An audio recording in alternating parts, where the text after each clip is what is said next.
N'Keal Harry 6 feet 4 inches 216 pounds WR Arizona Street. He has a nice combination of size, speed, and incredible elusiveness.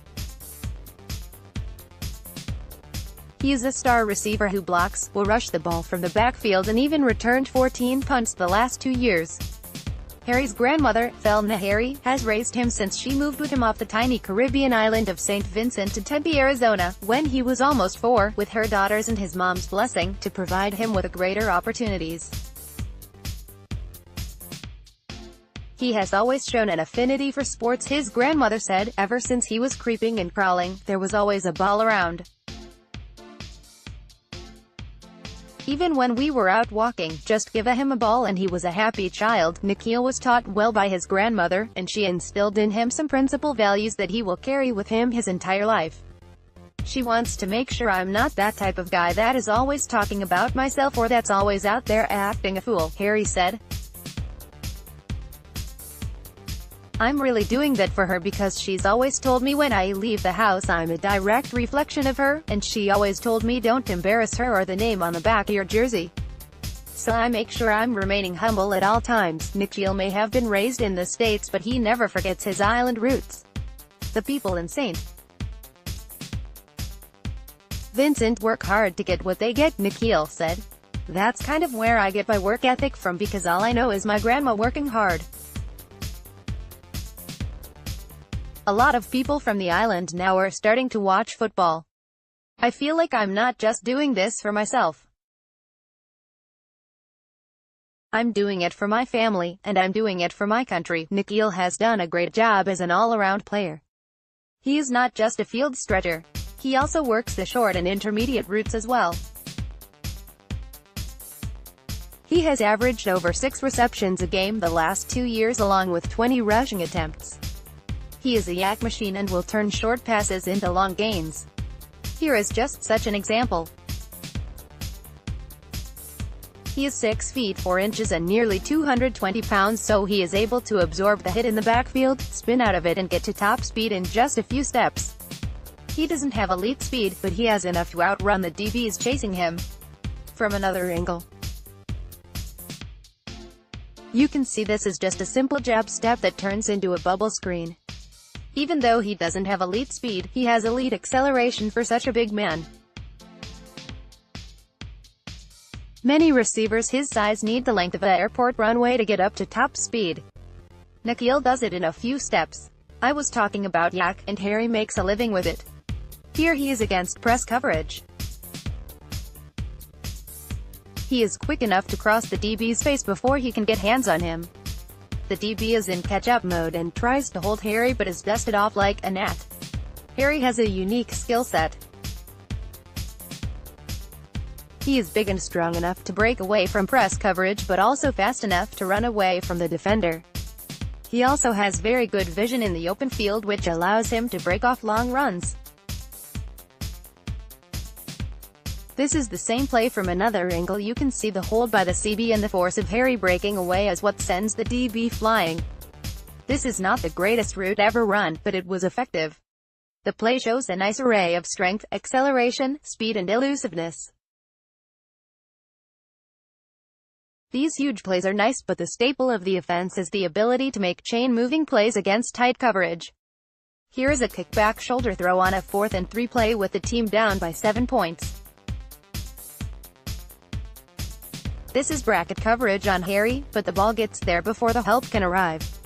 You can see that the defender has his hands all over Harry, yet Harry is still able to make the catch. These are the types of catches he will have to make on a weekly basis in the NFL. This one is nice because of the need for a first down with the pressure of 4th down.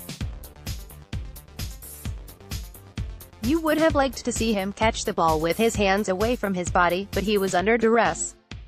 The bottom line is he got the job done. This is another play Harry will have to make in the NFL. This is a simple slant route against press coverage, and the DB gets his hands on him right off the snap.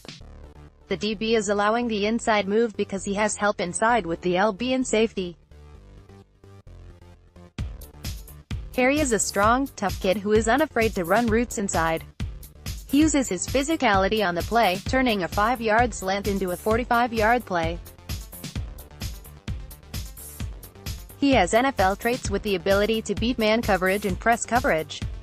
Another area where he will be asked repeatedly to excel in the NFL given his size is the red zone.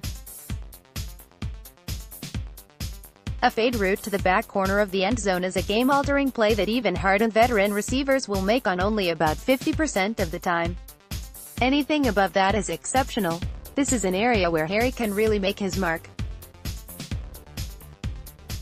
With the coverage on this play, the defense is almost daring the QB to throw the ball to Harry. This is a tough play for both the offensive and defensive players as they have to turn their backs to the play, then spin around and find the ball. The defender does a nice job, except the obvious holding, to stay with Harry, but with the way Harry has him stacked, the DB could never get to the ball. Also, the defender never gets his head around to look for the ball. You can see the play better from another angle, as well as the holding, as these two are on an island, and one of them is going to come out the winner. Harry shows good awareness of where he is on the field and easily stays in bounds. Harry makes a nice catch on the ball and pulls it in quickly as to not allow the defender a chance to knock it out. Players like Harry are so good now at rolling over once they make the catch.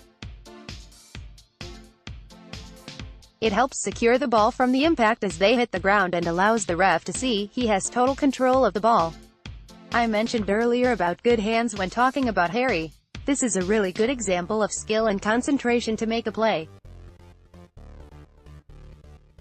I have talked in other write-ups about how to come off the ball. Here you see a perfect example on how to do just that. Harry is in the slot but on the line of scrimmage. He rockets off the line at the snap. This is the way every receiver should come off the ball, shoulders over knees. You attack the DB by forcing him to declare how he is going to defend you. Harry blows by the defender then looks back for the ball. Showing great athleticism, Harry tips the ball to himself with terrific concentration and hand-eye coordination. He then pulls the ball into his body while at the same time rolling over so his back hits the ground and absorbs the shock. This is the new and better way to maintain possession of the ball on awkward or off-balance receptions like this one. Harry runs a wide assortment of routes, and I voiced earlier how he is unafraid to go over the middle to make a play. In this situation it is 3rd and 5, and Harry runs to a dead spot between 4 defenders to make a reception. This is who N'Keal Harry is, a complete WR who can run any route and has game-changing abilities. On this play he knows he is going to get rocked after the catch, but he does it anyway to help the team and get a first down. These are the types of players you want to rebuild a team with. This next play is a flub by Harry that turns into something good. Harry has thrown 4 passes off laterals in his career and threw one earlier this game. The problem is he drops the ball. When he looks down to pick up the ball he panics and neglects to look downfield. He does the best he can to save a lost yardage play but ends up showing some special elusiveness on his way to the end zone. He goes around 6 defenders and gets a wicked downfield block to clear his path to a TD. From the end zone view you get a better picture of all the traffic he had to go through to make this play. 3 guys have a good shot, but only one actually gets a finger on him. Harry has some special traits, and this is some elite elusiveness for a 6 feet 4 inches 216 pounds player. He looks like a much smaller player, and he has quick feet for someone his size. Again, here is another example of the elite elusiveness Harry has on a little 7-yard stop route. This is probably an audible call that the QB has with Harry. With the defender 8 yards off the ball and bailing at the snap, it is either a head nod or hand gesture that activates the quick pass. First is all Harry as he shows the great moves and nice speed. It is usually not a good idea to give so much ground on a play considering you had an easy 8-yard gain to begin with. Although when you have a special athlete, you want to give him the freedom to make a play. In this instance it worked. I love starters who play on special teams because it takes a lot of effort just to practice for those teams. The rest of your starting teammates are sitting and relaxing while you practice. It shows the level of dedication to the team when a star player works with the special teams. This is against USC. ASU was down by 4 and in need of a spark. You can see that the return is to the right, and Harry does a great job of getting over to the other side of the field to catch up with his blocking. Many players who are all the way over on the numbers would have made a quick left, gotten 3 yards, and headed out of bounds. Instead, Harry makes a game-changing 92-yard punt return to give his team the lead. The last play is about hands. Harry has a good set. On this play, Harry uses those hands, along with some great hand-eye coordination and a ton of determination to make a play. Even the defender is stunned by the miraculous catch. In my pre-combine draft ratings I have N'Keal Harry as my. There is nothing that Harry does that he isn't exceptional at doing. His draft grade is a mid-first round talent, and that may vary ever so slightly with his combine and pro day results. For those who care, my top 5 receivers right now, subject to change before the draft, are N'Keal Harry, Arizona State Kelvin Harmon, NC State D. K. Metcalf, Ole Miss Marquise Brown, Oklahoma Deebo Samuel, S. Carolina Ty, Jacoby Myers, NC State. To be honest, there are a number of players who I could put into the. And I'm sure my rankings will change in the next few months.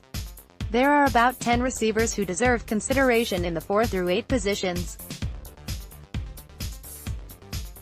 This is a deep wide receiver class with 3 or 4 that stand above the rest but not that far above. I am sure there will be playmaking, quality receivers well into the 4th round, and some teams will get steals. There is no Calvin Johnson in this class, but there are Michael Thomas, Keenan Allen types in here. As always, let me know what you think.